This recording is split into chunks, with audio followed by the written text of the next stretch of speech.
very good morning from Kosovo. I have already checked out of my hotel in Peja, which is where I've been staying the last few days. I am hoping today to drive from the city all the way down a couple of hours south to a place called Gjakova, which is where, all being well, today's video will end. On the way, there's plenty of places to stop and explore, and I'm also hoping to learn a bit about the Kosovo war that happened here between February 1998 and June 1999. And I remember it being on the news a lot when I was younger, but I was too young to really understand what was happening. But essentially it was a brutal armed conflict between the armed forces of Yugoslavia on one side, that consisted at the time, I think, of Serbia and Montenegro. And then on the other side, the Kosovo Liberation Army, joined by NATO in the end, or towards the end of the war. So it was brutal.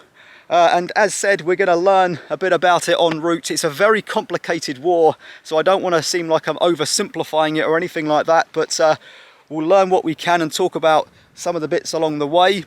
I am currently at an amazing viewpoint. I've driven about 15 minutes from Peja up the mountain, and I'm currently overlooking the city.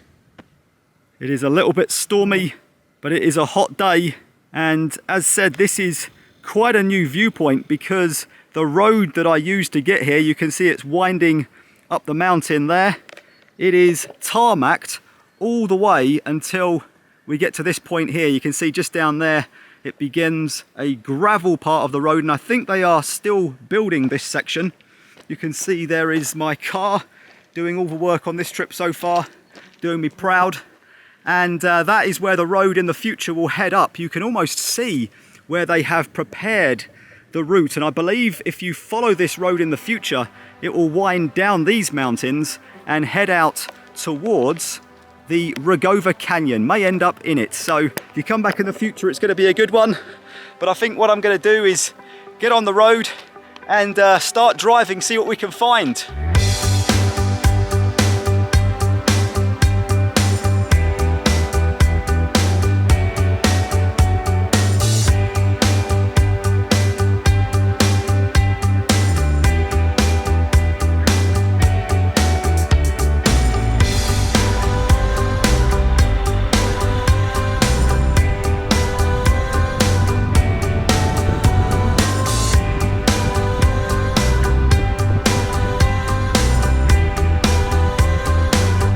A section of the road has collapsed. Signage is out warning drivers as they're coming through. And around here I'm mostly now down the hill, at least considering where I was at the top. And we've got some, looks like old abandoned buildings here.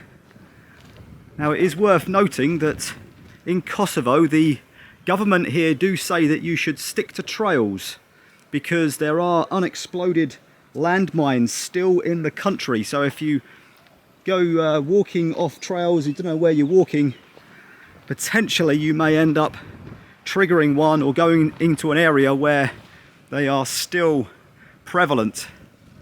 That's interesting. I wonder what happened to these. Maybe destroyed in the war or damaged in the war at least. Just looks like the bricks and mortar and concrete of an old building that perhaps stood here a few years back. There are horses down in the field, and do you know what? There are dogs going crazy over there. I can see them running about. It always makes you wonder if they've come across a bear or something, or whether they are stray dogs and they're looking for food, but just all of a sudden they started barking like crazy.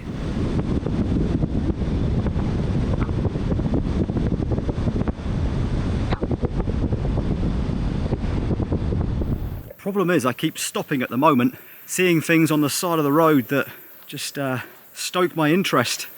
This looks like an old cemetery area, but it is completely destroyed. I'm guessing this must have been destroyed in the war.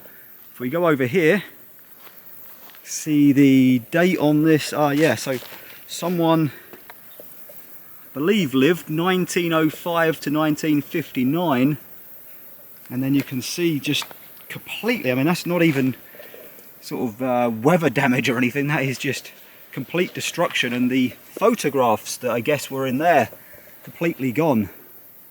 And they're all over the place here, look. More here, more over there as well. And over here, bushes grown on top. So I wonder what the story is here. I guess a lot of these things, I probably will never know. Okay, right, let's get back in the car.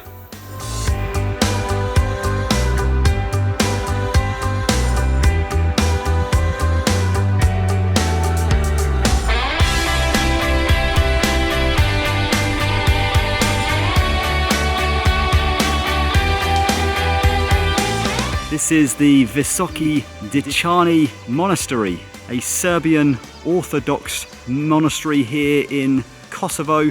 It is an endangered monument built in the 14th century under the orders of the King of Serbia at the time, and this area was ruled by Serbia at the time, which is why the Serbs built so many churches and religious buildings here. I'm going to go in and have a look, but I will say that they are very strict here.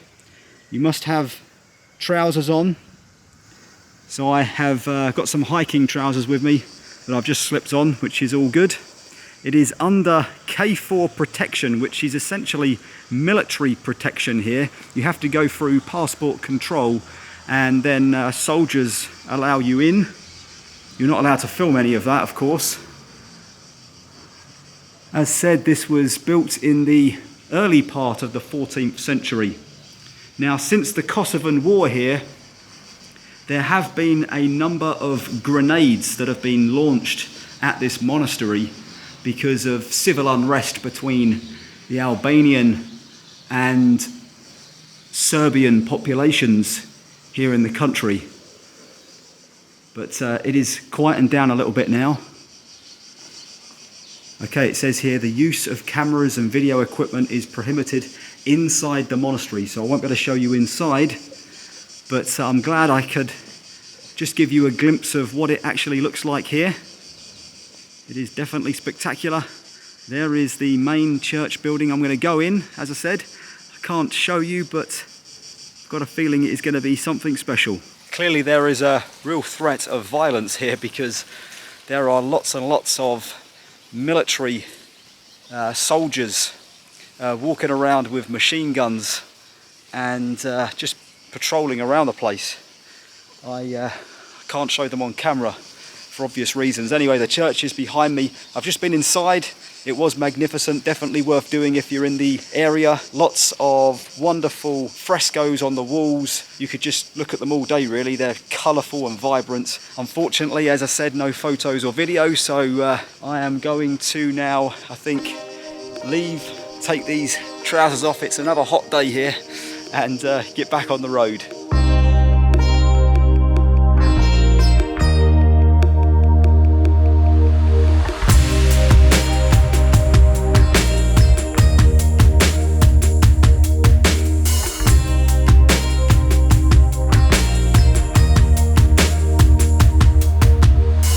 I've just stopped in a little village, and I've done that because I wanted to talk a little bit about how the Kosovan War came to be. It is a long history of incidents and things that have happened. I'm not going to go into all of it, but we'll start off at the 500-year rule of the Ottoman Turks here. That fell in 1912 to Serbia. Serbia ruled for quite a while until the end of the Second World War, when Kosovo was then taken into the Yugoslav Federation. And in 1974, something quite miraculous happened actually. The Yugoslav constitution recognized Kosovo as an autonomous part of Yugoslavia, meaning that they could self-govern for the most part. But when tensions started rising regarding independence for Kosovo, the Serbian Slobodan Milosevic, he started a brutal crackdown in the area to strip Kosovo of its autonomous status. And that leads to these guys right here, the UCK with the Albanian flag above. There are loads and loads of these as you drive around Kosovo. I have seen lots and lots since I've been here, probably 10, 15, and I've only been here 3 days. So I'm going to continue the story and tell you about the UCK once we get to the next stop. Not sure where that'll be, but it'll be somewhere up there in the mountains.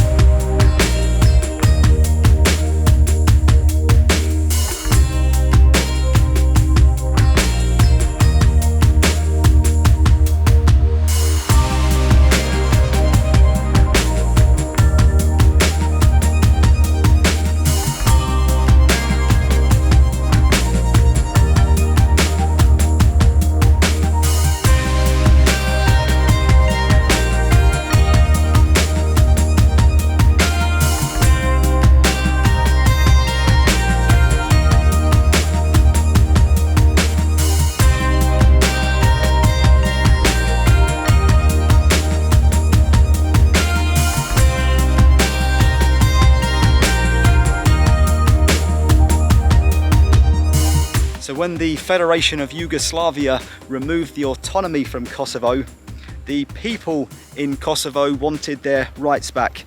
The country, or the region as it was back then, of Kosovo was majority ethnic Albanians, so Kosovan Albanians, and there was the beginning of an uprising that would fight for the rights of those people to rule themselves. And as that developed, it turned into a kind of pro-independence movement, and as the pro-independence movement became stronger, the brutality of the Yugoslav forces under Slobodan Milosevic intensified, and that was a recipe for war here in this region of the Balkans.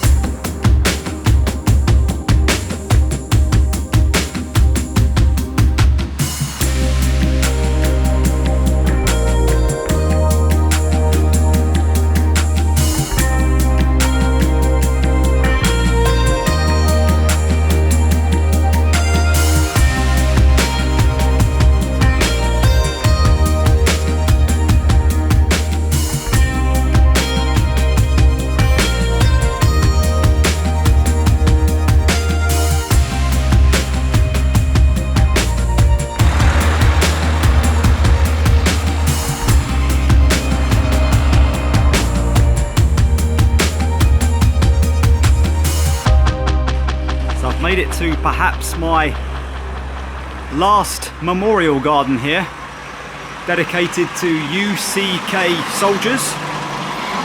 Had a word with the guy sitting outside of a bar opposite, and he said it's open, just go and have a look. So that's what I thought I would come and do. There is a building up there on the hill, lots of sad memorials there. I'm going to take a walk around first, and then I'll tell you a little bit about where I am. Every village I've passed through in the last 30 minutes, and there's been quite a few of them, has a memorial site and a graveyard for the fallen soldiers that died during the war. And it's very sad to see, if I turn the camera around, you can see pretty much all of them have photographs on of all the young, mostly men, who died in the conflict. 1998 or 1999 is the year they died. Look at that, there's one here, 1978, 1999. Not a very long life at all, but they would be very proud to see what Kosovo has become. During the war, over 13,500 civilians and soldiers died, and over 1 million people were displaced. Each village seems to take a lot of pride in perhaps the people that came from their village and died in the conflict fighting. There's also a lot of damaged buildings I've seen on the road as well. I haven't been able to photograph and video them all because I've got to drive, and it's quite difficult to film and drive at the same time. But oh wow.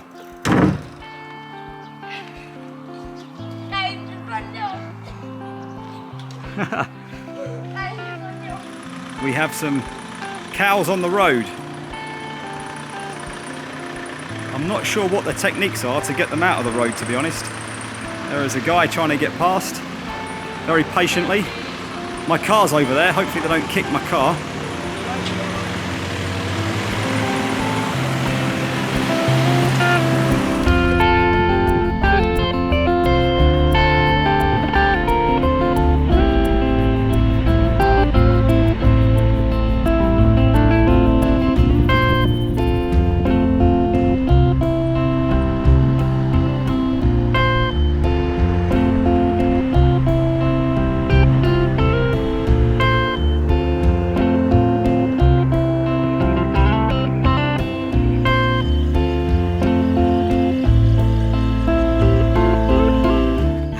far and I've spotted just a load more graves on top of a hill. So I've stopped the car. You can see I'm just parked there on the roadside. And look at that, how interesting. Lots of graves and memorials up here. So I'm just going to close this behind me. I don't want any animals escaping. There we go. Just going to go and have a quick look. I'm at the top now, and I don't think it's a memorial site. I think it's just more of a general graveyard. Lots of gravestones up here. That one is 2020. There is a 2010 behind me. Having said that, we've got the flag of the UCK above this one, and sure enough, it is a fallen fighter. Thought it was going to be like a farmer's field with just a few graves in, perhaps because there was some kind of battle here, but I'm actually thinking that this is probably more of a graveyard. Those mountains over there, that is the direction I am heading in. Hello.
Road in this video ends here at Lake Radonjic. Hopefully I'm pronouncing that correctly.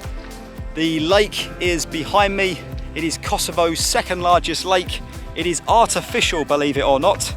And there is a restaurant at the top of the hill there.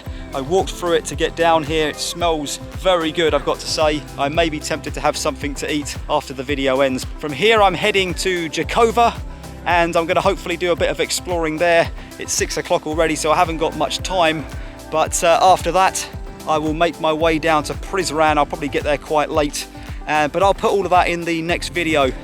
Hopefully you've enjoyed learning a little bit about Kosovo's history.